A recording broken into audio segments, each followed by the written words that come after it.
who dug the Suez Canal and why. The Suez Canal, an artificial waterway in Egypt that connects the Mediterranean Sea to the Red Sea, allowing ships to travel between Europe and Asia without having to go around Africa. It is one of the world's greatest engineering feats, and it is also one of history's biggest scams. Most people don't know this, but the Suez Canal wasn't actually built by the Egyptians. It was built by a French diplomat named Ferdinand de Lesseps. Ferdinand was born in 1805 in a small village in France. His father was a farmer, and his mother was a servant.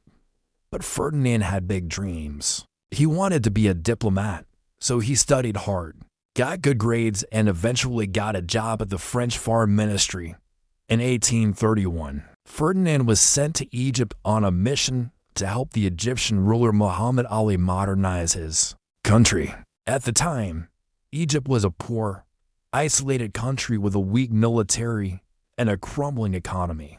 But Ferdinand saw an opportunity to make a lot of money. He convinced Muhammad Ali to let him build a canal from the Mediterranean to the Red Sea. Ferdinand said he would build the canal for Egypt, and in return, he would get the exclusive right to operate it for 99 years. Muhammad Ali agreed, and Ferdinand got to work.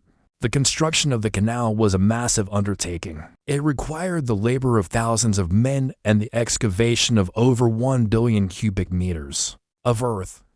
But Ferdinand was able to get the job done in just 8 years.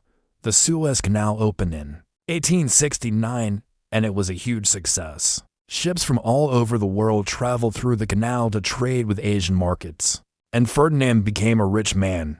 However, not everyone was happy with the construction of the Suez Canal. Many Egyptians lost their jobs because the canal didn't require much labor to operate, and what's more, Ferdinand had used a lot of cheap labor and dangerous working conditions. In fact, over 100,000 Egyptians died during the construction of the canal.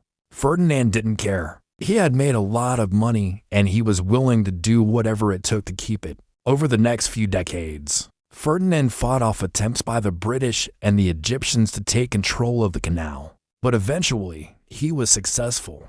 In 1875, he sold his canal to the British for £4 million, which is the modern-day equivalent of about $600 million. Ferdinand died in 1894, a rich man who had scammed an entire nation. So who really built the Suez Canal? It was the Egyptians who did all the hard work, but Ferdinand de Lesseps was the one who made it possible. Thanks for watching. Like and subscribe for more.